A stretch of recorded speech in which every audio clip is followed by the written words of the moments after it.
Good morning, students. In previous classes, we were studying about the salts, and today we will explore more about them. Firstly, we are studying common salt. The chemical name of common salt is sodium chloride. It's having formula NaCl. Sodium chloride is a neutral salt. It can be made in laboratory by combination of sodium hydroxide and hydrochloric acid. A strong base, sodium hydroxide, and a strong acid, hydrochloric acid, reacts to form a neutral salt which is NaCl, and this reaction is known as neutralization reaction. Here you can see the chemical equation for it. NaOH plus HCl gives NaCl plus water. So students, this is the laboratory method for preparation of your NaCl, but commercially we do not produce NaCl using this technique. So how common salt is obtained? Common salt is obtained from seawater, from underground deposits, some salty lakes or some rocks. So students, seawater contain many salts mixed in it. One of these salt is common salt. When seawater is allowed to stand in shallow pits, water gets heated by sunlight and slowly turns into water vapor through evaporation.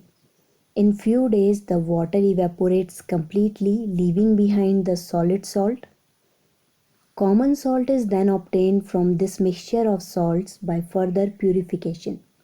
So this is the process by which common salt is obtained from your seawater or any salty lake.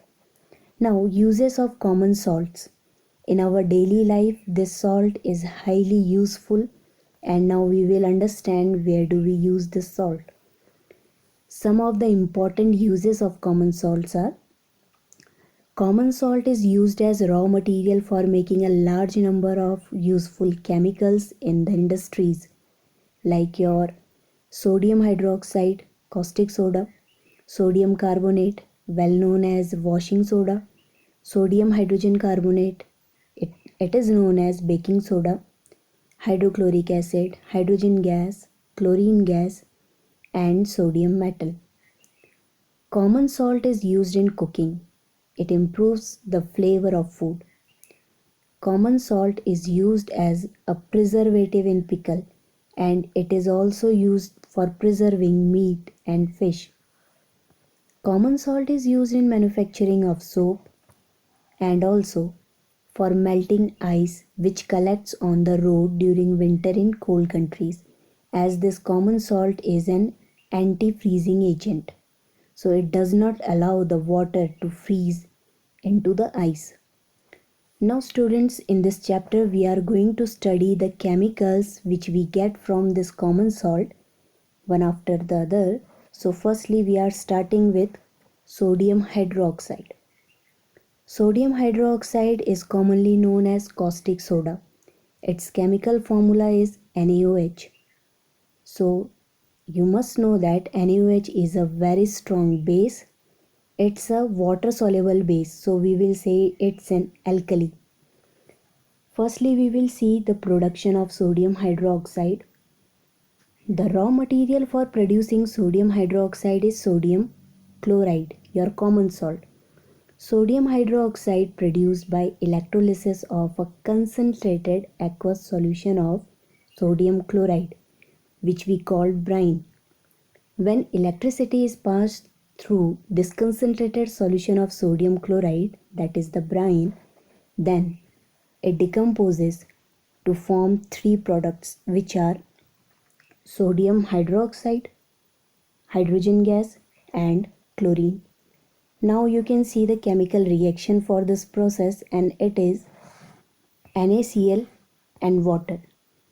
The mixture will be called brine. Okay.